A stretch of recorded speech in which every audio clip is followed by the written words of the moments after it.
Hey, Craig. Yes, Chris. Forbes, the magazine, asked if Steam machines are doomed for failure. Did they now? Do you have an opinion on that? Of course I do. You know I do. Of course I do. I always have. Yes. Oh, dear.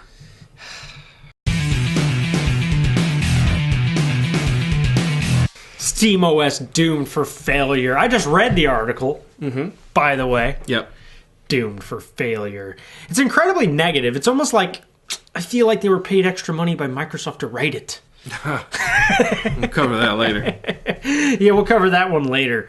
Steam doomed for failure. That's the question of today. And Steam machines, yeah. yeah, and so just if you guys have never joined us before, this is the Craig and Chris Show, where we talk about stuff that interests us. And hopefully interests you. Yeah, learn more at www.craigandchris.com. And by learn more, just subscribe there Yeah. and watch and learn. Enjoy. Enjoy. So he throws out a number of criticisms here. Nothing in this entire article is even remotely praiseworthy of this. This is a perfect example of what I like to call the it's gonna fail before it. I don't even have a good word for it actually. It's the perfect example of somebody looking at a technology already refusing to accept the possibilities. Okay. This is the big problem I have with an article like this. Okay? Because he doesn't discuss any redeeming factors of this SteamOS at all. So, should I go through the list? Or do you want to go through the list? You can run with it, because I'm not as against this article as you are. I know you aren't. I remain a skeptic of the Steam machines. Okay, So well, let's throw it out there. He opens the conversation. I think he makes some points that are worth discussing. I agree with that completely. But Which is why we're discussing it! that's right. But he throws this out here at the beginning. He goes, this is what I'm understanding. This is the first paragraph he throws out there. He goes, PC gaming does not need saving. Okay. I'm pretty sure the SteamOS wasn't created to save PC gaming. Mm-hmm. Has Steam come out and said in any way, shape, or form that that's what its purpose is? Or is it just people who think PC is dying, which I was never somebody who thought it was dying. No, apparently the founder guy of this, that Gabe Newell, was stating, he talks about the need to bring PC gaming to the masses. Okay. And what his argument in this is that it's already there. So That if you look at the totals of Xbox One and PlayStation 4 sold to the amount of people who purchase things on Steam, Right. that the numbers are in Steam's favor. right, but that doesn't mean that PC gaming is dying. When he says the need to bring it to the masses, I don't see how that's a problem. I guess that's what I'm saying. Is that, like you said, you're like, okay, sure, fine. Well, the guy who said the- bring it to the masses was from, Steam. yeah. Well, I know, but I don't see that as being a problem. The more people who have their hands on PC gaming, the better. What he's saying is there's already, A market for it? it's already there, yeah. So what's the disadvantage of... So you're saying that he's saying that since he said we need to bring PC gaming to the masses, that means PC gaming is dying? Because Newell said that? I guess that was his... That was his conclusion he drew from it? I guess. Okay. Well, maybe I just read that differently then. When I said the need to bring PC gaming to the masses, I was thinking making it actually a mainstream system. Like, there's a whole market out there of people who would love to play PC games. See, his argument But thing PC is, gaming is very complex. his argument is the people who want PCs have them. Okay. And that the people who don't want them don't want them. Okay, so time will tell, Yeah. right? We can't verify that. Yeah. The reason people don't want a PC, in my opinion, is because it's too expensive and too complicated. Why get involved? Yeah. Right? Or they want a controller, right? Mm-hmm. But that's exactly the market that Steam is trying to create. Sure. So, I guess we'll agree to disagree on that one. I think we might this whole thing. Huh? I think we might this whole thing, but that's okay. Well, what, the whole thing? I think we might disagree this Yeah, whole thing. probably. SteamOS is butchered Linux. It has to be butchered Linux if you're going to make it mainstream. And if you're going to make it easier for developers to create hardware. In my opinion. Yeah, I don't know enough about that stuff. Well, Linux is Linux, when he says butchered Linux, it means you can't go in there and tweak it and customize Sure. it and Well, that I modify get. it and just- go under the hood and modify it. But that's really what makes a lot of people who are console people shy away from it. It's not because of the modding. It's because that the more open the platform, Yeah. usually the less stable and the more of headache it is. But isn't that what PC gamers would maybe want? Well, that's not the market they're going for, though. Yeah. I think that's the whole mindset that I'm confused about here is that, like you said, the PC gamers are going to buy a PC. Mm-hmm. The Steam box isn't for PC gamers. Yeah. The Steam box is for non-PC gamers who would love to play all the games that are available on Steam. I mean, that's how I interpret the Steam OS. Okay. I never, not one time as a traditional PC gamer, did it ever enter into my head that I'm like, great, I'm going to sell my PC and go buy a Steam box. Yeah. It was, you can't. for me, it was awesome. Now there's going to be a whole nother dynamic to PC gaming. So if I, for example, buy a game on my PC, now I can play it on my TV. Yeah. That's how I interpreted it. That's Sure. awesome. That's basically where my brain went on that one. Okay. So the butchered Linux thing is like, well, no, it's not supposed to be a full version of Linux because it's supposed to be just a stable OS. Yeah. And as we learned from Apple, the more stable something is, the less flexible it is. That's true. That's unfortunately true. That one I don't really have an opinion on. This one, so. Variable pricing causes problems. The next one, I agree with him on. I'd be curious what you say about this. He says the variable pricing causes problems. Basically, that there's some machines that they start at $500 and there's some that go all the way up to $6,000. Yeah. He goes, the problem is knowing what any one configuration is capable of because there isn't a guideline as to whether you're buying an already outdated system or how long it'll stay current. I kind of agree with this. Okay. But I think also maybe those guidelines will come. So Bingo. Remember, the people who are creating these consoles are in the market to sell them. And so user comfort is going to be a big part of that. And they're going to have to convince the people shoving over $400, $500 yeah. that it's going to be worth the investment. Well, and I think this enters into the next one too. Is the upgradability causes more problems? Right. The upgradability, I think, causes less problems because you can have more companies involved in the hardware market. Yeah, but coming from a console gamer perspective, I don't want to upgrade it. I mean, there is a positive. I mean, I know purist PC people always like to go, "Oh, your outdated system" or whatever. But as a console gamer, some people don't care. Mm-hmm. The one size fits all for most of a decade is kind of okay.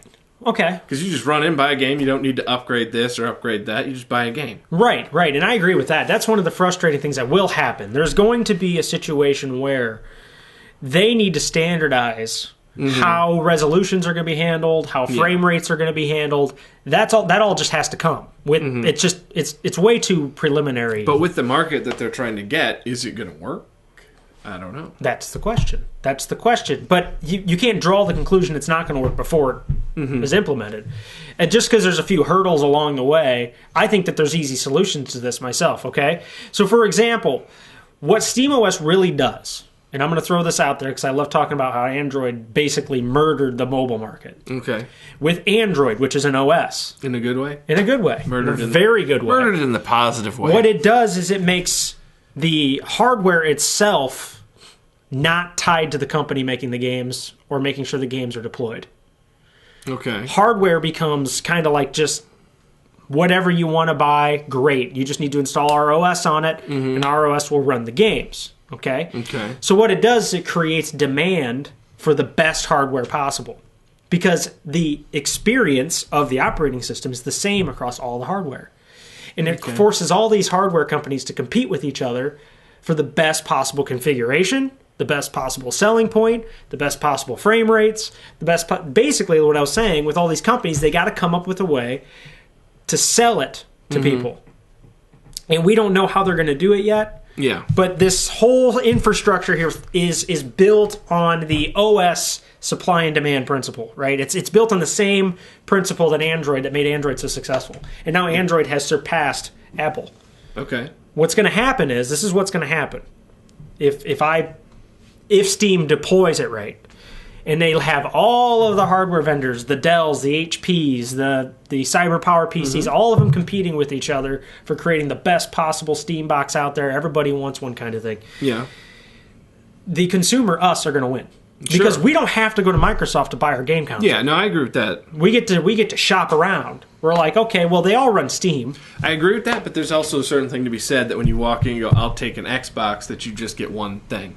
Right. That when you see your friend playing the Xbox, you know, I'm going to go get an Xbox. Right. So, and I'm talking, I mean, more on the layman side, the people who don't get into the super technical stuff. There is a positive to just, I'll take one, please. Right. Well, no, Regardless of what it is, I agree with that, and I think that there will always be a market for that. Yeah. And the question is, are current generation console gamers that market? Are they willing to look into something like this and take it seriously? Mm-hmm. And I can't answer that question. Yeah. I mean, I would hope that Steam did the homework to make sure they can make it appealing to them. Yeah. And do you want to skip ahead from games are published outside Steam? Yeah, obviously. Yeah, games are published outside Steam. Yeah, not all the games are going to make it to the Steam OS yet. And we don't know how they're going to deal with that issue. But if it takes off... If it takes off, then that issue will be... Now, the one that really, I think, is correct is the mixed controls. This is definitely the best argument. I think there's some solutions to this as well. Okay. It knows how the interface is set up. To say, one of his arguments is that with the Steam OS, or the Steam boxes and stuff having the controller, but you're playing within the PC... world. Ecosystem. Right. So I'm going to get killed with Craig playing on his keyboard and mouse. Right. He's just going to beat me in a first-person shooter, for instance. Two things on this that I'm going to throw out there. First of all, we don't know if this controller is worse than the keyboard and mouse yet. Mm-hmm. If somebody gets proficient with this, they may be better than somebody with a keyboard and mouse. I don't know. Yeah. I haven't used one yet.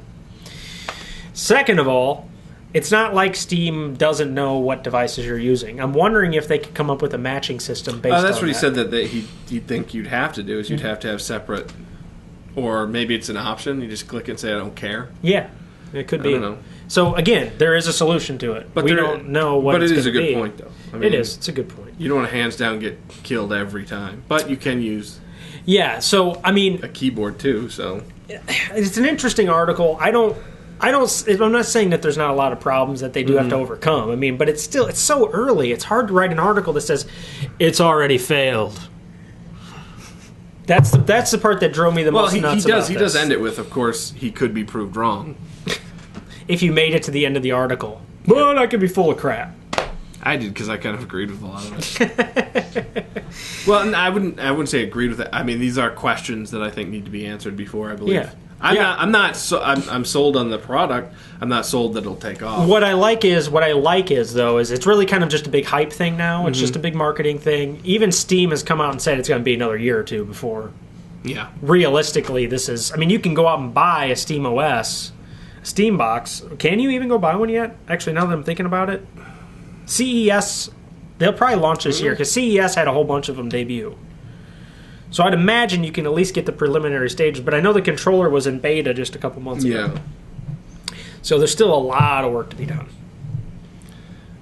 I think the main point of this guy's argument is this the... not really the best of both worlds, but the PC guys will be losing some doing the Steam box, and the console people will be losing some. I don't know. I'm waiting to see, but I'm not going to run out and buy the first one.